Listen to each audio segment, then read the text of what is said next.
তোমরা অনেকেই স্কন্ধকাটার গল্প শুনেছ, মুভি, টিভিতে দেখেছ, কিন্তু আজ আমরা তোমাদের জন্য নিয়ে এসেছি বাংলায় ঘটা একটা সত্যি ঘটনার ভিত্তিতে লেখা স্কন্ধকাটার গল্প।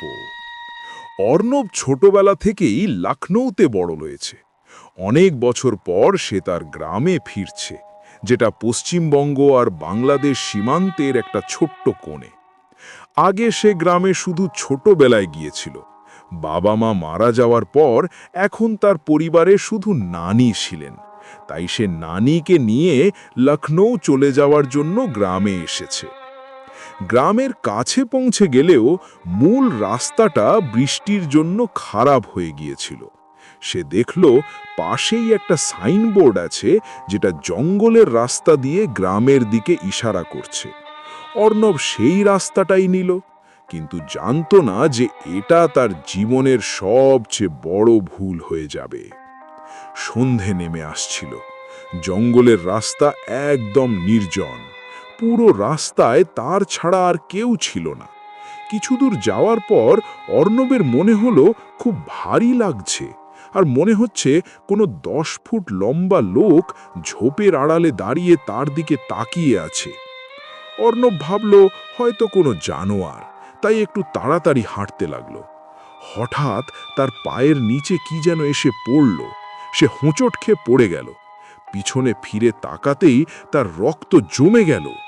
যেটার ওপর হোঁচট খেয়েছে সেটা আর কিছু নয়, একটা কাটা পচা মানুষের মাথা। এটা দেখেই অর্ণব জোরে দৌড়াতে লাগলো। কোনো রকমে সেই জায়গা থেকে বেরিয়ে বাড়ি পৌঁছলো। নানি তাকে দেখে খুব খুশি হলেন, আবার অবাকও। খুশি কারণ অনেক বছর পর নাতিকে দেখলেন, আর অবাক কারণ তার সব কাপড় কাদায় মাখামাখি। অর্ণব নানিকে বলল যে সে জঙ্গলের রাস্তা দিয়ে এসেছে আর সেখানে একটা কাটা মাথা দেখেছে। এটা শুনতেই নানির মুখ সাদা হয়ে গেল। তিনি বললেন ওই জঙ্গলের রাস্তা অনেক বছর ধরে নির্জন, কারণ সেখানে স্কন্ধ কাটা থাকে। গ্রামে একটা লম্বা চওড়া পালোয়ান ছেলে ছিল। একদিন সে একটা মেয়ের প্রেমে পড়ল।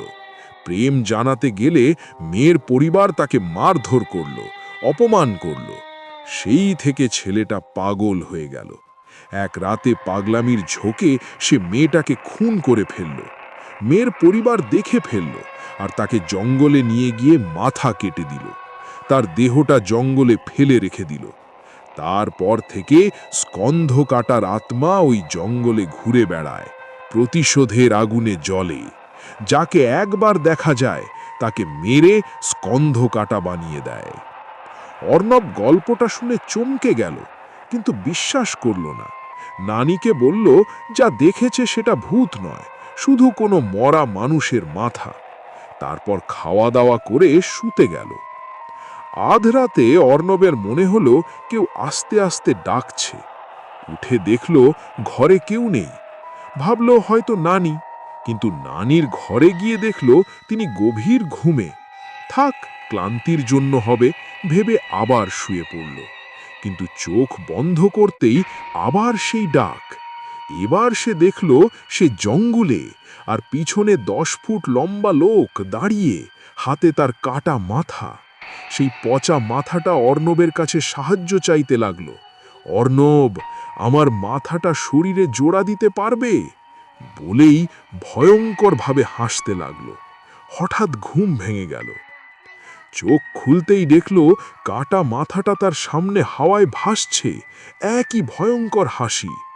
অর্ণব ভয়ে পাথর, চিৎকার করে উঠল। নানি এসে লাইট জ্বালালেন, তৎক্ষণাৎ মাথা অদৃশ্য। নানি জিজ্ঞেস করলে বলল খারাপ স্বপ্ন দেখেছি। সেই রাতে অর্ণব ঘুমাতে পারল না। গ্রামের লোকেদের কাছে শুনল স্কন্ধকাটা লোকেদের কাছে মাথা জোড়ার জন্য সাহায্য চায়।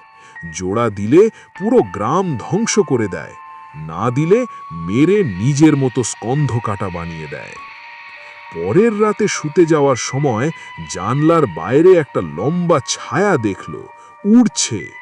ভয়ে দম বন্ধ হয়ে আসতেই পিছনে সেই মাথাটা চুল দিয়ে গলা টিপছে। তারপর ঝড়ের ঝাপটা আর অর্ণব অজ্ঞান। জ্ঞান ফিরলে নানি সামনে। অর্ণব কেঁদে সব বলল। নানি ভয় পেয়ে গেলেন, সিদ্ধান্ত নিলেন সকাল হলেই গ্রাম ছেড়ে চলে যাবেন। নানি অর্ণবের সঙ্গে শুয়ে পড়লেন, কিন্তু কিছুক্ষণ পর দেখলেন অর্ণব বিছানায় নেই। ঘর বাড়ি খুঁজেও পাওয়া গেল না। নানি ভয়ে কাঁপতে লাগলেন, ভাবলেন স্কন্ধকাটা নিয়ে গেছে। গ্রামবাসীদের ডেকে খোঁজা শুরু হলো। জঙ্গলে গিয়ে শুনল গর্জনের আওয়াজ, দেখল অর্ণব একটা বড় তলোয়ার হাতে দাঁড়িয়ে, চোখ সাদা, গর্জন করছে যেন পাগল। নানি ডাকলেন, কিন্তু অর্ণব সবার সামনে তলোয়ার দিয়ে নিজের মাথা কেটে ফেলল। সবাই ভয়ে পালালো। নানি মাটিতে পড়ে কাঁদতে লাগলেন। বছরের পর বছর এমন মৃত্যু দেখা যায়নি। তারপর থেকে সবাই গ্রাম ছেড়ে চলে গেল। বলে এখন ওই জঙ্গলে একটা নয়, অনেক স্কন্ধকাটা ঘুরে বেড়ায়, যাদের স্কন্ধকাটা বা কন্ধকাটাও বলা হয়।